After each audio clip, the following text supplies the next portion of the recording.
First game's a singles. And I think the video is only 4 minutes, so I think it's clips. But we're still gonna look at some stuff and try and analyze it and see how it goes.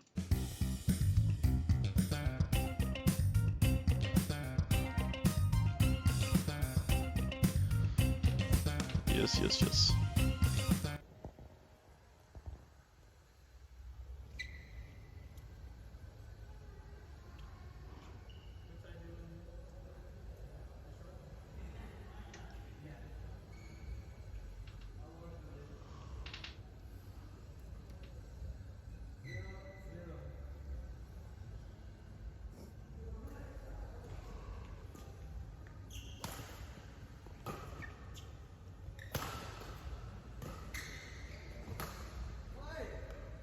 Now smile on camera.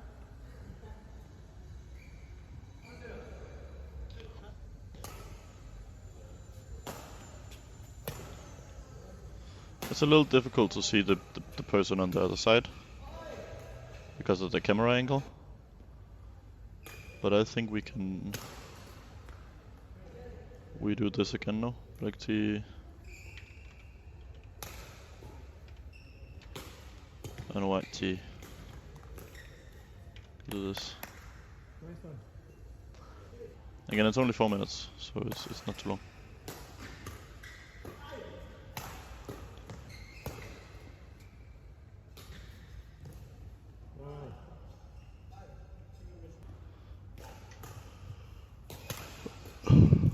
It's it's very difficult to play singles when, or at least get rallies that last for an extended duration, when either A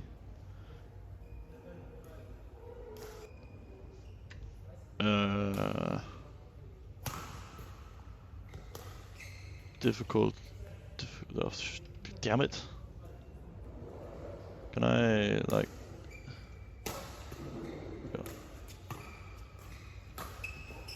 the difficulty keeping the rally going?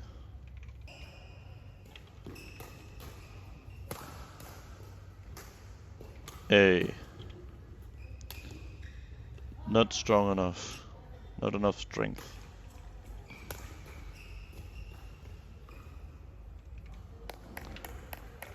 B, and this must not be taken the wrong way, because it is also relative to your strength.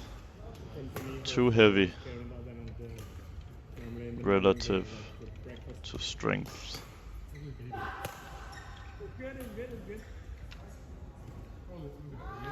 But also if you're not that light, because the person in the white t-shirt, of course, he seems, I know, and I have been there, he is too heavy to play singles.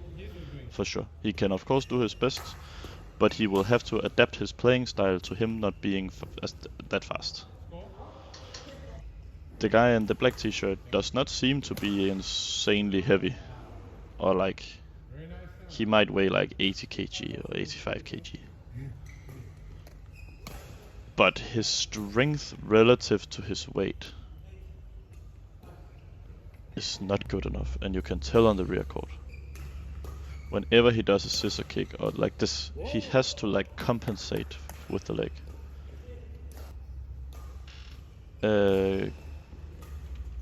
Compensate for lack of strength.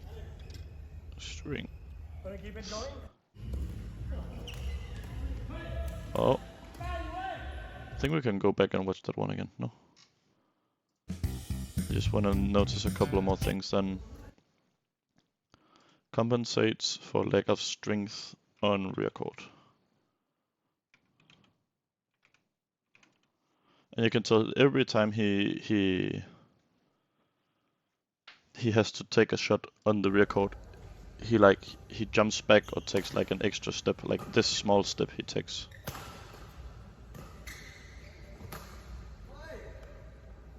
And that's also part of like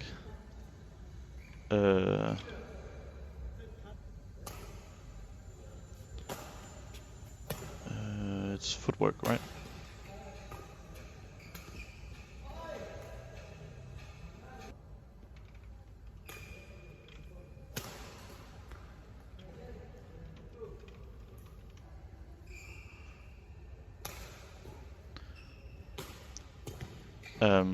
He might also have like tight hips, so the lower body like it has difficulty rotating. Oh, so it might be like tight hips. But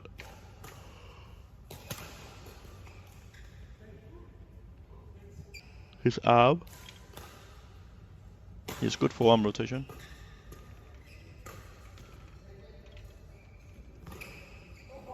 And we talked about this a lot in the last week as well, at the amateur games we watched. So actually his forearm rotation is pretty good. His shoulder seems a little tight as well, maybe. But it's definitely the hips. Like that's not too bad.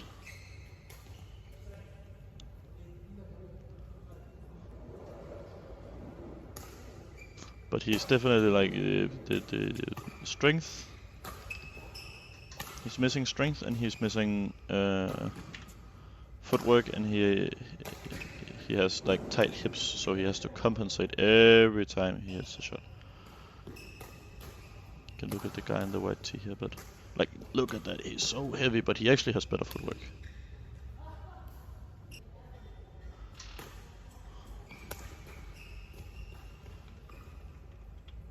Better footwork. Yeah, Relatively. he tried to, but he has family now at his house from Tunisia, so he's caring about. Look how he steps back. Then he walks into court, but he gets the next one late because he's not ready. He's for sure not ready. Yeah, he just stands still. It's definitely footwork. Actually, it's very obvious that the guy in the black t-shirt, I assume that's Jessa, because I think he is in the next video as well.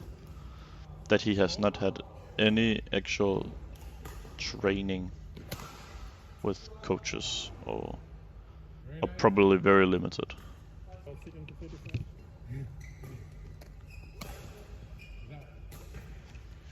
The guy in the white t-shirt has probably had a little bit, but he just has a different like.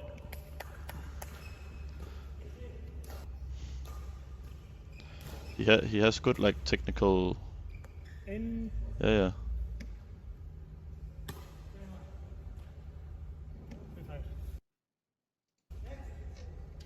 Can go to the next video. But he like the guy with the white t-shirt, he has good good. What's it called?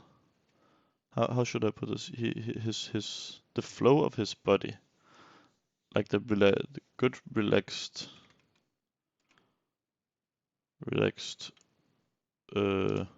movement.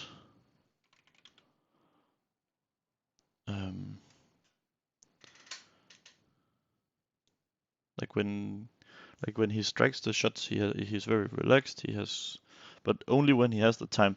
And of course, he would be a way better player if he didn't have so much weight to carry around.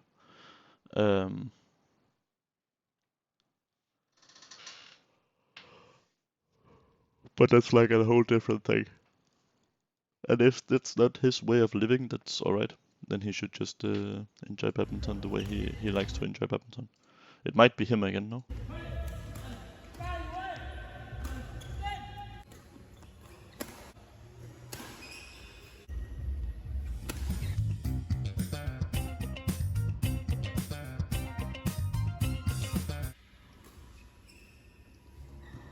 I can go down. Before we start, I do this. This was for singles, no? Yes. Yeah, singles.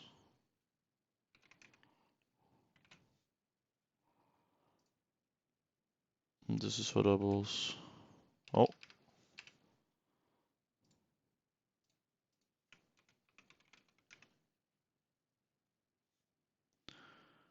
No, I do not wanna buy viewers.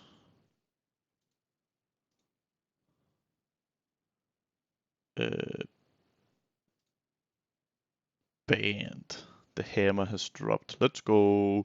Boom. Okay. Doubles.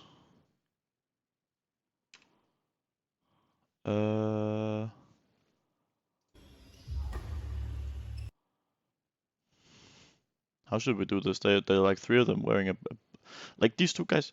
We can do red shoes and white shoes.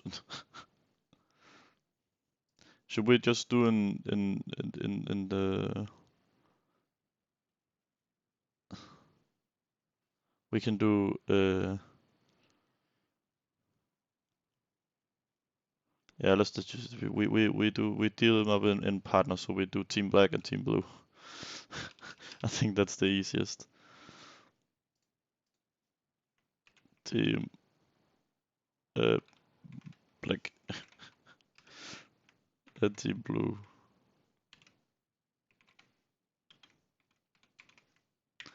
To go. These two guys are the team black because they're wearing the black clothes, and these guys are team blue because he's wearing a blue top and he's wearing blue shorts. That's the way I'm gonna do it. That's the easiest.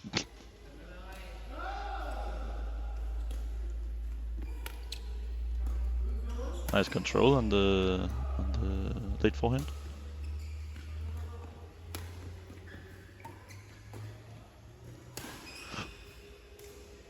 I hope we get. We can go back and look, of course. I do hope we get one more of those situations. I have something I wanna like show today as well. Even though my racket is or I have brought a broken racket to show it. I have brought in a YouTube video from.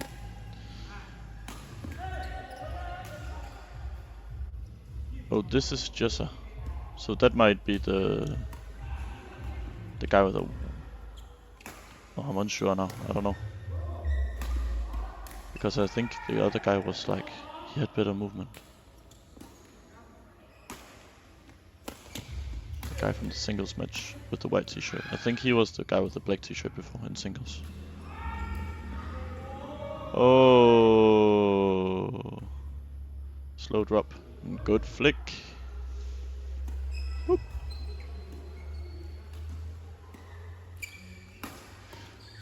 It's nice that they moved the person in the back for doubles. That they don't just play him to the one side. He could have lifted again and moved his opponent. Like it's very, very tough in men's doubles. If you have to move side to side in the rear court and keep hitting hard smashes. It's a good tactic to tire out your opponent. But you have to be good in defense.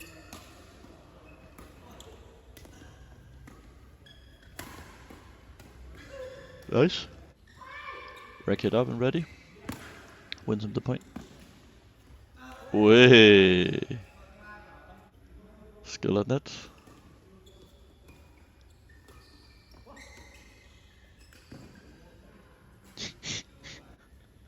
That's pure luck. That's actually like zero skill.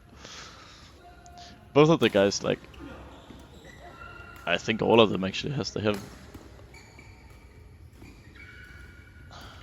stiff shoulders.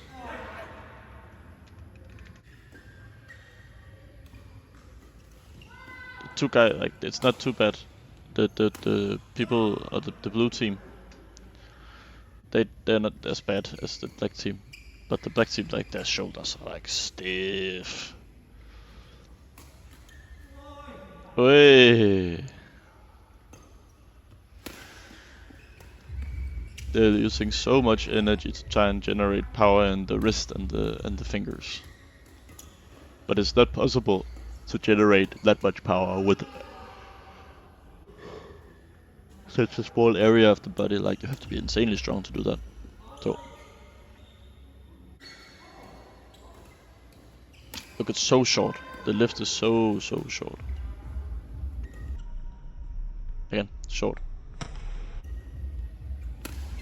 Look where he lands. We can take this again. Notice where he lands when he's hit the shot. If he is able to have struck the shot and land here on the court, and you are able to do this when you play as well, you can also ask your coach if you have someone looking at you when you are playing. And do this. Notice, oh my god, it keeps putting in the fat text on. Notice where opponent lands after striking the shuttle. And this is like shots above the head. So if they hit the clear, I can do this, maybe rear court. Like this. So if you notice that your opponent is landing in front of the first rear court line, like your shots are way too short, you definitely want your opponent to, when they have struck the shuttle, at least be behind the front rear court line.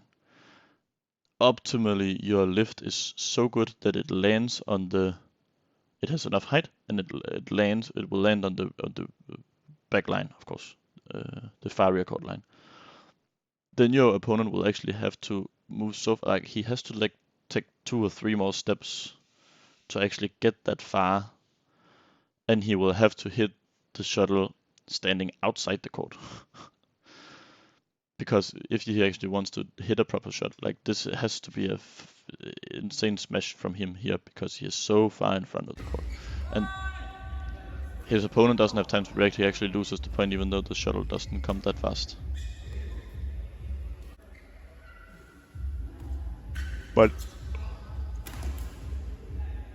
again, here, this lift, like look where he's standing when he's striking the shuttle, here. Like he's ready to strike the shuttle and move into the shuttle, and he is 2 racket lengths in front of the first back line. That is way too short.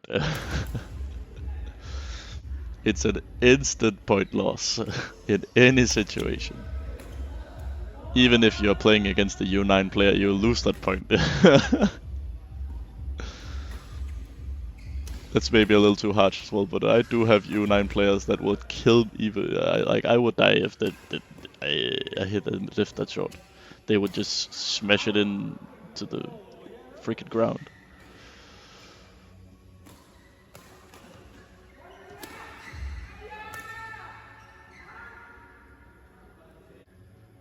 But yeah, the black team guy, the black team, they have stiff shoulders and they lack defense.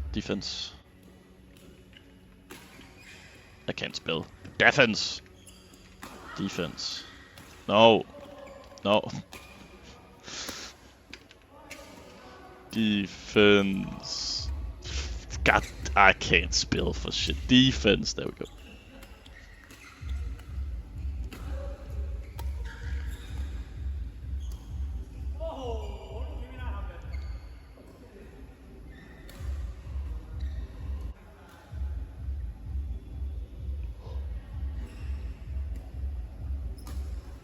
Oh.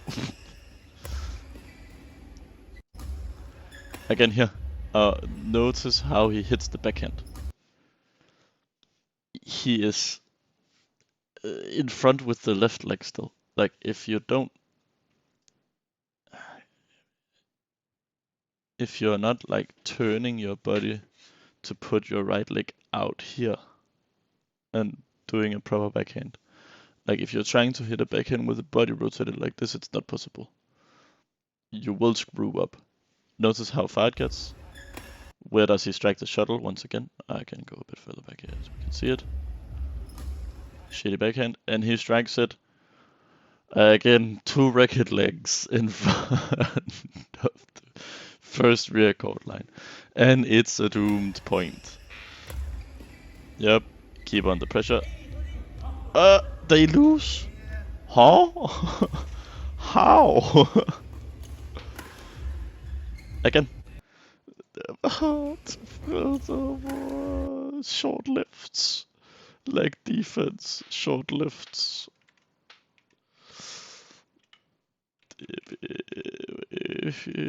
My brain hurts. Like,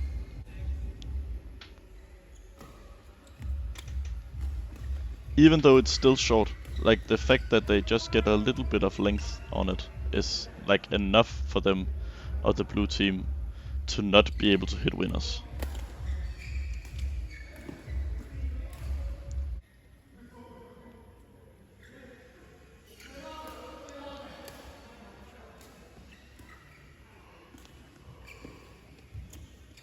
What? The length is there, but it's out. Oh.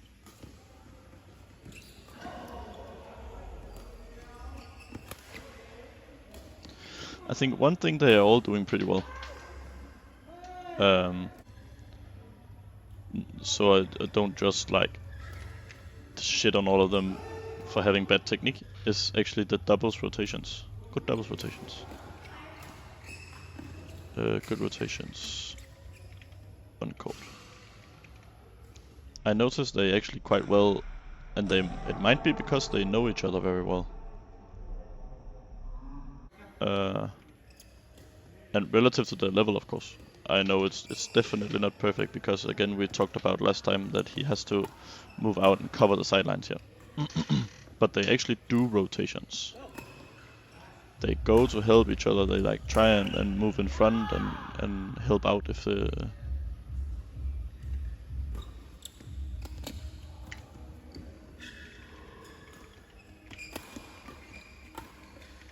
You can do this. Oh! No, no! He hit him in the head, oh no!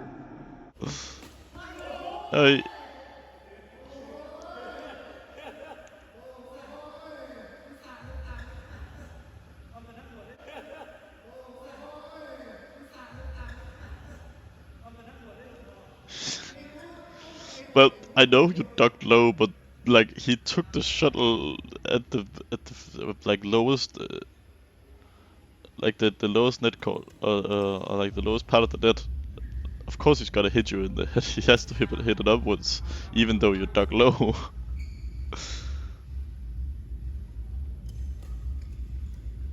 Oh. Nice. Again, he's ready there to move in front and with the racket up. It's good racket preparation.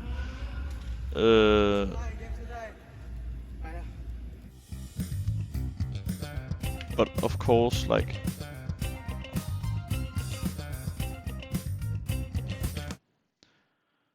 again, it's very relative to the level. Like, of course, you can have better racket preparation. You can also have better body preparation and positioning on court when you're playing. But like, it was good compared to their level. Like, it was one of the things that they were actually pretty good at compared to a lot of the other stuff. They definitely had areas where they could improve. I know that they... Oh, sorry. That they might not be able to... or maybe not want to do a lot of strength training or strength exercises. They might not want to do stretching to loosen up the shoulders and not be as stiff, or like flexibility exercises to loosen up the hips. It will and might be a very healthy option to just include hip flexibility and maybe a bit of shoulder flexibility in the warm-up. And we are talking like 3 minutes, 2 minutes. Just like do a couple of 90-90 hip warm-up exercises and stretches, and just do like a couple of like these where you put your shoulder behind the back, or like the one where you stretch your shoulder like this, or do it like inwards. You just need to keep it for longer than like 2 seconds. Like the stuff I did right now was not enough to open up the shoulders or like prepare them to work. So preparing your body to do the stuff that it needs to do in badminton is probably a pretty good starting point, and it will actually help you in the long run as well. When, like, if you keep doing it over time. Ow! My shin! I hit the table. It will actually, it will actually help you in the long run, and it will actually get better, even though you don't do too much. It will just take a long time, of course.